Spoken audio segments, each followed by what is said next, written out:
Hey people, what's good? Mount Let the Hellfire. Today I'm covering the second entry in the Mark 12 Mod 3 series. This is somewhat of a fantastical project where if I had to do another iteration of the venerable special purpose rifle, or the SPR, this is how I would do it.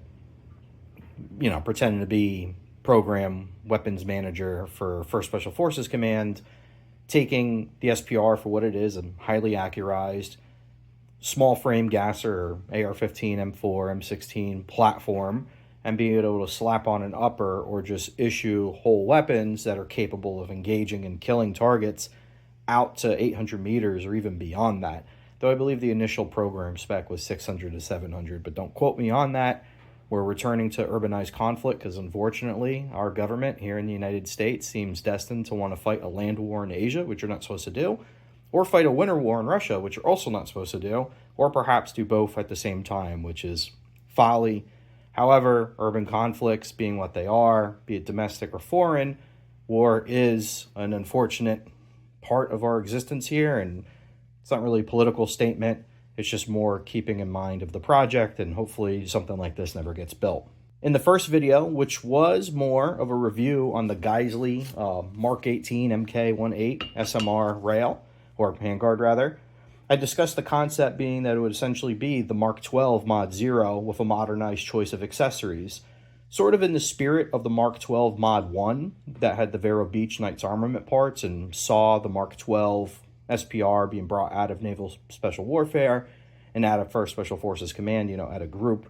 And then it started to get introduced to, regular Marine units, to other soft units, and I believe some Army units in 18 Airborne Corps early on also used the Mod Zeros. In this video, I'm going to primarily cover the Centurion Arms or Centurion Arms Mark 12 Mod 0 barrel and go over how to assemble the upper receiver properly with all the materials that you're going to need to get it together with the Mark 18 SMR. Before getting into the barrel, I want to say that the customer service and shipping times at Centurion are top-notch. I mostly spoke with the owner's wife, Corey Leclerc, but also another member of the team. The biggest part of the wait was on me, really, to ship off the barrel nut, and I got it out there, arrived on a Friday afternoon, and they shipped the barrel out the next day, and I got this on Wednesday. Packaging was top-notch. They did a great job timing and torquing the Surefire brake that I actually decided to go with, and I really, really love this tabbed small profile gas block. This might be my new favorite way to do a block. I thought that the slots that Lila barrels cut underneath where you would put on a gas block are great. But honestly, this is a no-nonsense way to properly clock the gas block, provided that, this is machined perfectly at the 12. Not to mention the size of this block. Like, this thing is pretty small. It's very nicely pinned. The only other option out there for an easy pin gas block for an end user to do with like a hand drill is the Tri-Arc, easy pin brake. And I use that on my CQBR inspired 3-inch blackout, and one day I'll cover that thing. Centurion barrels are all the way up there on the quality spectrum with Douglas, Proof, Lila, anything that Compass Lake does, and then Bartlein and Krieger barrels as well, or Krieger. Certain Criterion offerings are also great, so if you wanted to do something like this, hey, the Criterion out there has the best value to money ratio, besides some of the older Colt barrels and, some F&H stuff, but I digress. So to me, this is money well spent. All in all, I'm in $703 with shipping both ways, shipping of this both ways, and the options that I went with. You could go cheaper going with the OpSync brake. I think $150 cheaper exactly, honestly, if they're still running the deal to get a free OpSync style brake with the barrel. And as of September 2024, they are. I went with this barrel to cook off against the Douglas that I have on my Mark 12 Mod H or Mod 2, whatever you want to call it. And because Centurion had the SF muzzle brake option in stock, again, if it was my choice and I was doing a Mod 3, I would use cans that are in hand, meaning the SOCOM 556 RC2 or RC3, ultimately an RC2 Mini or maybe an RC3 Mini if it comes out, or SRBS compact from B&T will live on this gun. In 1st Special Forces Command, US SOCOM wider, you don't really see 556 CAC guns or cans. That's the CAC stuff is relegated to the big frame gassers, the M110 platform. So while it was tempting, ultimately the cost of the project would be increasing by another $1,000 to $1,500. Going with a CAC muzzle device and going with a CAC can. So ultimately the RC2, RC3 Mini, if an RC3 Mini does come out, or again the SRBS compact B&T can, will more than fit the role here, or I'll just rock an RC2. Like I got one in the background you can barely see. So the order of operations today is as follows. We're going to be headspace gauging the barrel. Just to show you how to do it, there aren't going to be any issues. I already did it. This does lock on max headspace because this is a 5.56 barrel. I have Forester gauges. They're just showing the safest top end you could be at. They're not like a true no-go gauge except for the 223 rem, and this is not a 223 rem, and we'll talk over the specifics. Next, we'll actually install the barrel properly into the upper receiver. Then we'll install the gas tube, and then finally we'll install the rail. First though, as always, if you find this content informative, entertaining, consider subscribing, liking, commenting, sharing the video. I do like engaging with you guys and gals, so if you ever, pop in a question or a correction, I'll definitely address it at some point. Trying to grow the channel steadily. I think I'm at 20 subscribers, or right to be at 20 subscribers. I didn't even think that anybody would find these videos, but I want to do more of them, and I hope my demeanor is, making me come across not as an elitist, but also not as somebody who's elite. It's just, a regular guy who, has above average means with slightly above average skills, and, continue to put out something informative that people will find engaging. So if you had other ideas for content that you would like to see, or if you would like me to go revisit certain things, or if you fucking hate my guts, please do let me know. Now on to the show. So first, the first thing we're going to talk about is headspacing. Headspace is the distance between the bolt face and the part of the chamber that stops the cartridge from moving forward. That's the ChatGPT definition. For bottlenecked cartridges, right, that's almost always the shoulder. So I don't have an actually, I have a 308, right? So the shoulder is where the headspace starts. And for pistol cartridges, the rim of the case or the mouth of the case is where they headspace. And now, of course, there's some exceptions to the rule for both rifle and pistol, but this is not forgotten weapons. Ultimately, it determines how the cartridge seats into your rifle and whether or not, for something like an AR-15, if you'll be able to lock, go into battery, be able to fire. For quality modern barrels, honestly, I refuse to be pedantic. This step isn't needed. Checking headspace, right? I think when you get up into several thousand rounds in range, like if you're at the 8K to 10K mark or even above that, I would actually take apart and, the barrel, measure headspace, but also measure throat erosion as well. And like I said, in an AR-15, but other semi-automatic rifles, proper headspace not only pertains to the proper seating, but it also ensures that the cartridge is held securely in the chamber. With excessive headspace, right, that means the chamber is too long. Or in the rare case, if your bolt is hilariously out of specification, it could also create the condition in which, you have excessive headspace.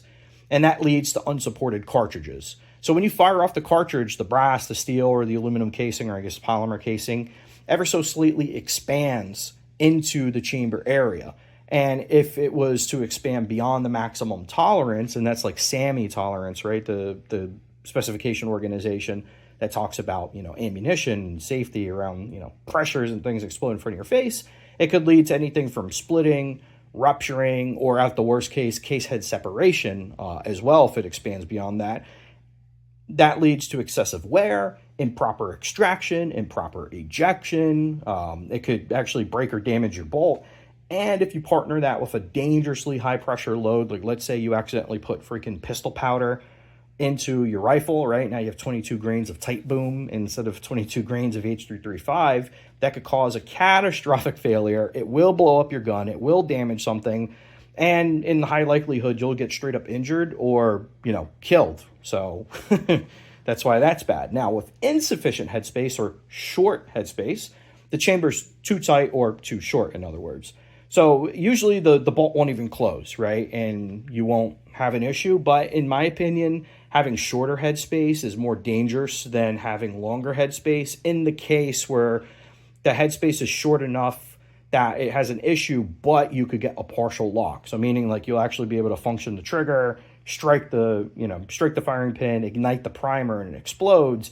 But now, when you have short headspace that allows for firing, you have a straight up out of battery detonation. There's nothing to contain the brass. You will have a case head separation. You will have a rupture, and it's going to ruin your gun or ruin your day and your loved one's day if it kills you.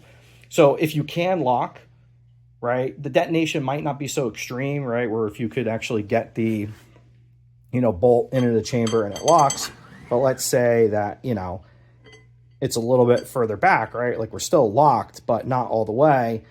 This is going to lead to excessive wear. You could shear the lugs off of the bolt itself, or, again, your gun could explode.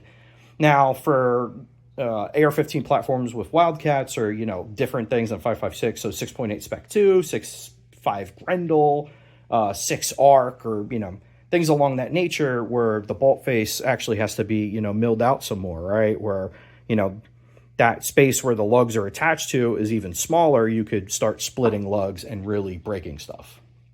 Now, as far as 223 Rem or 223 Remington versus 5.56 NATO is concerned, 5.56 is loaded to higher pressures, mostly to reliably cycle in austere conditions, and for various open bolt weapons to cycle as well, versus 223 Rem. So it has a longer headspace.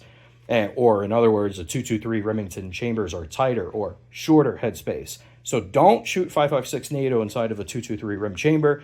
The reverse is more than fine. And then you might have also heard of a 223 Wild or WILD, Whiskey, Yankee, Lima, Delta, Echo. That's a bit of a go-between, but honestly, you could shoot both, and it's meant for precision chambering. And I'm not really even sure if that is still popular or not. Both 223 Rem and 5.56 NATO, the minimum or the go gauges are the same length.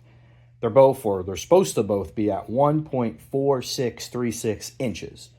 So if you wanted to make a set of gauges instead of having all 5 like I do, because I got a set of 5.56 gauges and I got a set of 223 gauges and they both had min or go gauges, I would go and get a 5.56 NATO Max, a 223 Remington field gauge, and a 5.56 or 223 Remington go gauge, right? So all you need to do is first, let's actually go with the go gauge. Oh, this is a 223. Let's see, can we get that to focus? 223 Rem Go. And there's that number again. These are Forster gauges, meaning that they could check up to like the allowable maximums. They're really meant for building guns. I don't have one that's actually going to like fail where I'm not going to be able to unlock or be able to lock the bolt. This is just going to have my absolute minimums, absolute maximums of safety, except for the 223 gauges. So if this was a 223 and I was able to lock on some of these, that would be a no-go. This is a 5.56 chambering meant for Mark 262 or Mark 262 Mod Cs or Mod 1s. So we'll start with the go gauge, like I mentioned, and all you need to do is just drop that in there and then put your bolt in, whatever bolt you'll be using. And you can see that locks, no big deal. That's fine. And all the lugs are in contact. So that's your minimum headspace gauge, 1.4696. This is the field gauge, right? This is actually longer, 3 thou longer than a no-go gauge, but this is 223, so it should swallow it and lock.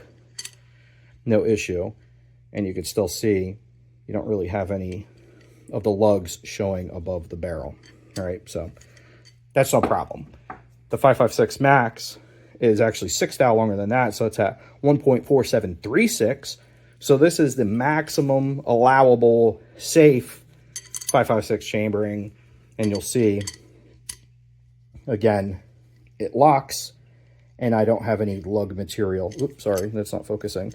It locks, and I don't have any lug material showing, right? So that's that.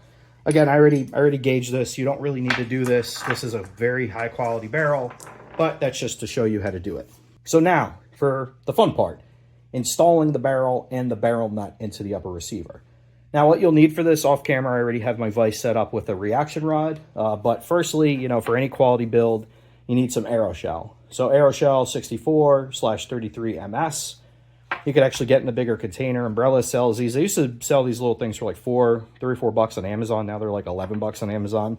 That's a ripoff, honestly, but that little tub will last you building a lot of guns, installing a lot of buffers. I've used it for, I don't know, between bolt guns and gassers, mine and other folks I was helping out, probably 15 of them so far, and I still got a decent bit left. This is also known as MIL-G-211-64 Delta, right? Just some standard stuff for armorers. And it's used for the upper receiver threads, the barrel nut as well as your buffer tube, and then you also need to put it on the shoulder of the barrel. It provides anti-corrosive properties, and then also it performs well under extreme pressure and heat. And it should be used pretty much anywhere in the gun or any other guns you're going to build where you have two unlike metals touching. So again, that anti-corrosion, it prevents galvanic corrosion where you have like, 7000 series aluminum touching 416R stainless like this, or, 4140, whatever it is. If it's too unlike, but the typical places you see it on an AR-15 are installed on the threads of the upper receiver, inside of the barrel nut, even though you'll get it both.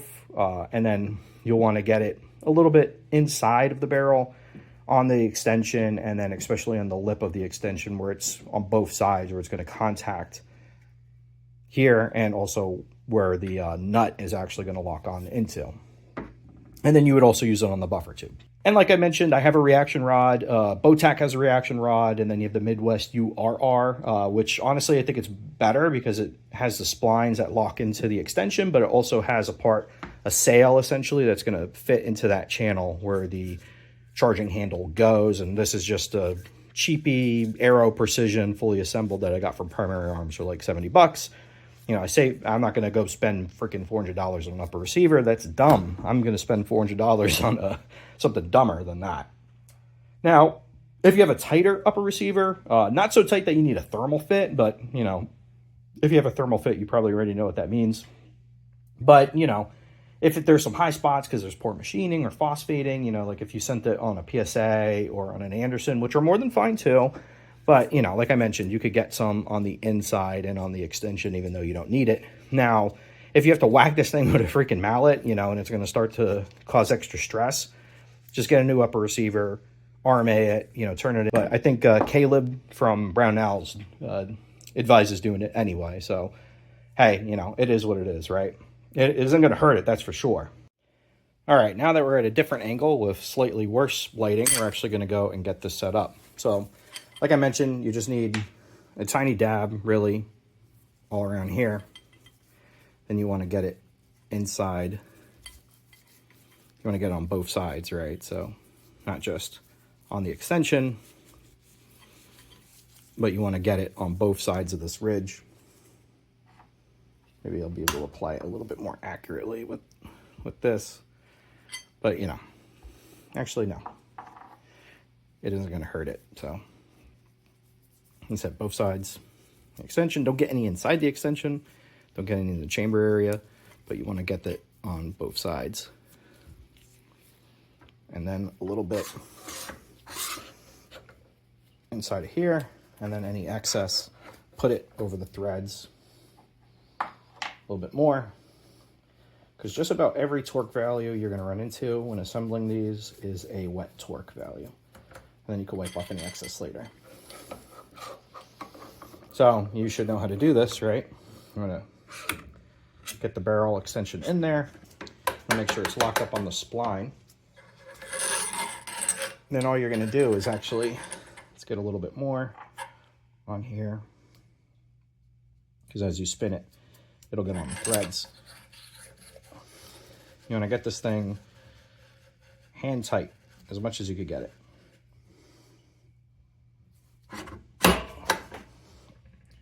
Without bending anything, obviously. And there we are. So the next thing you want to do is set up your torque wrench. I've seen all sorts of, from 25, 30, 35, some people say 50. I like just to go to 35 foot-pounds. All right, so this is a 1/2-inch drive. And the next thing that you want is your Geissele barrel nut wrench installer. All right, so you want to make sure you get the index pin inside of there on either side of wherever that, ends up. You could start it a little bit looser if you need to. All right, so this is at the 12 o'clock now. You want to get indexed in there. And remember, this is just an indexing rod or an indexing point. So you don't want to put all the torque on there. You want to make sure that the flat, this flat part is contacting the barrel nut and what you're torquing down against. Nice even pressure. There we go. So there's that. That's how you torque on the barrel nut wrench. Now you're not going to need this thing anymore. The next step of the process is installing the gas tube. And you can see that I already have put it in there. Installing it is very easy. It's just a single roll pin. So if you have a roll pin starter, this is the number 2 one from Brownells. Oops, let's not use the script as the fucking background. And this is a Real Avid, I think this is, which punch is this? At 3/32, and you can tell that I've used this for things that I'm not supposed to use this punch for, like prying stuff open. Bent it, but that'll be all right. I'm pretty sure that's the right one. If not, whoops, sorry. So it's just a single roll pin that holds it in there. I like using this Real Avid template and all these Real Avid punches, except for these Brownell stuff. Forward Control Designs does a template. I believe that Tri-Arc does a template. Midwest does a template. A bunch of other people do templates for gas blocks. I just use this one, so I'm have it in this upright position to show you, and then I install it with the gas pin facing down so I can put pressure on the tube to make sure it's lined up and then get it started. The roll pin starter honestly just makes it such a breeze. Now, one thing you can do, and it's easier for me to talk about this and then show you than it is to do it step by step, is you want to make sure that the hole that's milled out, or machined out rather, of your upper receiver is actually centered up. Sometimes you get these things cockeyed. Some cases your gas block might be cockeyed. So a good way to test that is when it's in this unstalled position, you could put pressure down on here to make sure that it stays more or less in the same place, and then actually get your bolt carrier group put in here. Now, if you see any resistance or meet any resistance or have any issue, that either means that your gas key is out of spec, that the hole is uncentered, maybe your gas tube is out of spec, right? There's a bunch of things, but you want to do it before you pin it, just so you could go ahead, take it apart, try another gas tube, try another carrier with a different key, and then if there's still an issue, it's probably your upper receiver, and you know, you're gonna have to get a new upper. You could, of course, do this process before torquing down the barrel nut, so we will go ahead and go through the process now. So installing this is pretty easy. You just want to install it upside down. You know, there's a bend to this, right? You just want to get that in there. And then the part where the holes are inside of it, that's obviously the part that you want in the gas block. And then rotate it as such. No binding, looks good. And this is more of a feel thing than a sight thing. So once you confirm that, you go ahead and flip this boy over and proceed with the installation. Now, if you're in issues, you could get a pair of needle nose to squeeze one side of the roll pin. One side is going to be more chamfered or more squished than the other side. And you could also use a needle oiler like this to get some, you know, this is as usual, SAE 30 unweighted full synthetic, or just any other lubricant on there are good. That's how you install your gas tube. All right, before going over to the bench, now that we're at the end of the process, what you're going to need for the final part of the installation is a 5/64. This is a Weeha or Wuha, whatever it is. Wuhan, oh God. That's for these little set screws for the anti-rotation tabs. They don't need a ton of torque on them. You could also use a regular old hex key. And then for these bolts that actually go into the dog bone, as you see here, these are 5/32, and this is a fix-it sticks. I would rather use a Wheeler torque wrench for this because these are things only need no more than 8 foot-pounds, right? So Geissele has differed year over year. Some of them are 4, some of them are 5, some of them are 6, some of them are straight at 8. But, you know, definitely a 5/32 for this one. So that's all you'll need. The interface fit inside of here is actually really, really tight, right, between your barrel nut. It obviously will go on there because, well, the barrel nut came inside of the rail. But to get it in there, you're going to want another sheen of oil, of sodaracha, or even of more aeroshell. You go more aeroshell, just, you know, as a little bit of galvanic corrosion prevention.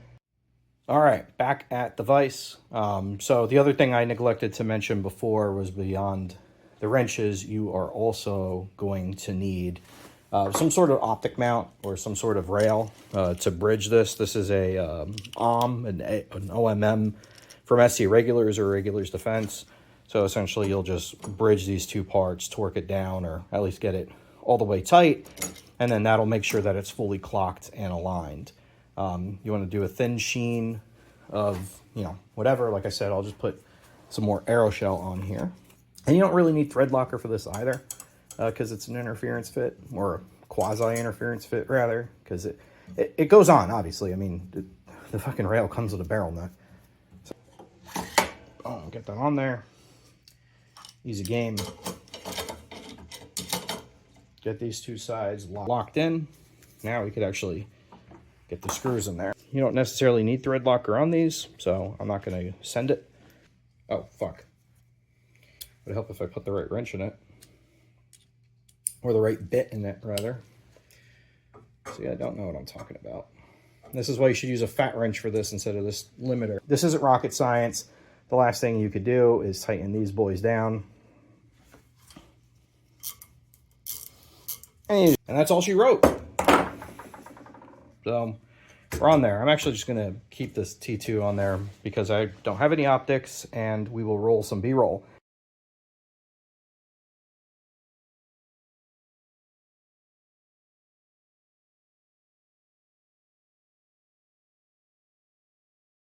So that's it. That is how you install your Centurion Arms MK18 Mod 0 barrel into your upper receiver, how to properly use Aeroshell and all that nonsense.